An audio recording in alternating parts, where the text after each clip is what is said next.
no matter how much we get done this year, it really won't matter because we'll just be enjoying the journey. But I would really like it if by the end of this year. We're going to try to get a lot of things done. I All right. know. 5 years ago, I was living in New York City and working as a consultant. If you had told me then that I would have ended up on this homestead on the Kentucky River with chickens, goats, and a haunted cabin, all while trying to be 90% self-sufficient, I would have probably just laughed. Hi, my name's Sophie. I'm 37 years old, and I feel like I've lived a lot of different versions of myself. I graduated from West Point and Wharton, saw combat in Afghanistan, summited Everest, survived McKinsey, lived in a van, converted a shed into a tiny home, and even set a Guinness World Record in running along the way.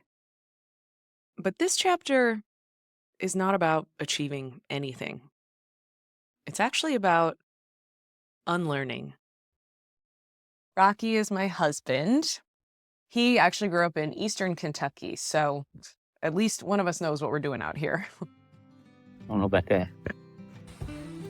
When we first stepped onto this property, I already knew we were going to be moving here and spending the rest of our lives here. The house is built from 2 log cabins that date back to the 1840s, and it's right on the Kentucky River. There's 40 acres that go all the way up a mountain to our natural spring waterfall that we drink from. The nearest town is so far away, so naturally this whole holler has a really fascinating history of outlaws. There was once an old moonshiner that lived here, and then in the 70s it was handed over to some cannabis farmers. And this was prime real estate for them because of the rich river bottom soil and the fact that the property faces east-west and gets really amazing sunlight. So word has it they did pretty well for themselves.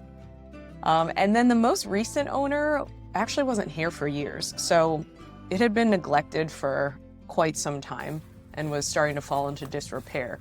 And that's why when we first saw it, Rocky was like, I don't know about this place. That's a lot of work. And yeah, he's right. But hard work has never scared me. My old life was all about endurance, doing hard things, proving myself over and over and over again. So when I left all of that behind, I thought I was choosing freedom. But even out here, with no one telling me what to do, I still managed to pack every hour with to-do lists, projects, and all this pressure I just invent for myself. Excuse my poison ivy here. It isn't the same pace as my old life, but this compulsion towards productivity and efficiency, I realize, never left me.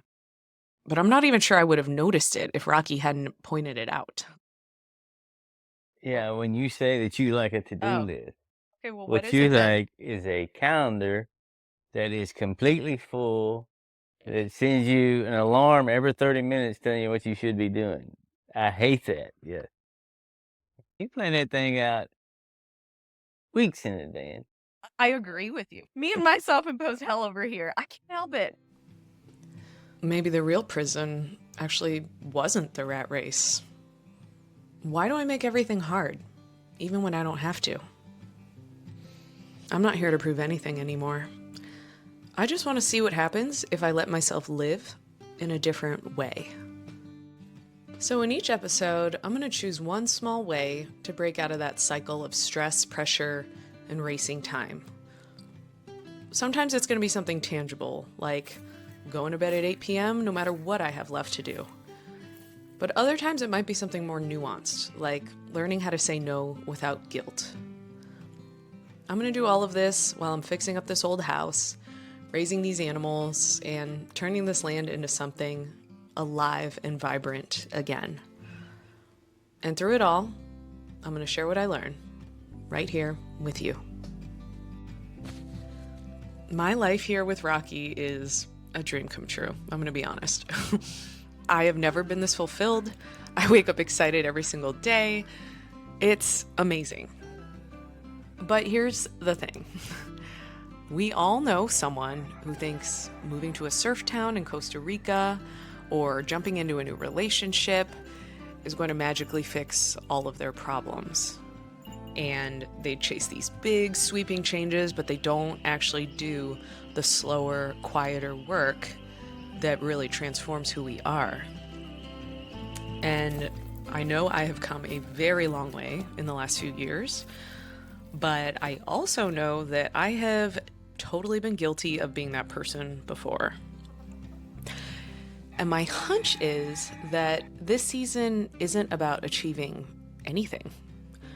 I think it's actually about unlearning the idea that I even have to. Because I don't think that healing is a place that you move to. I think it's something you choose, moment to moment. And maybe I can finally let it be easy.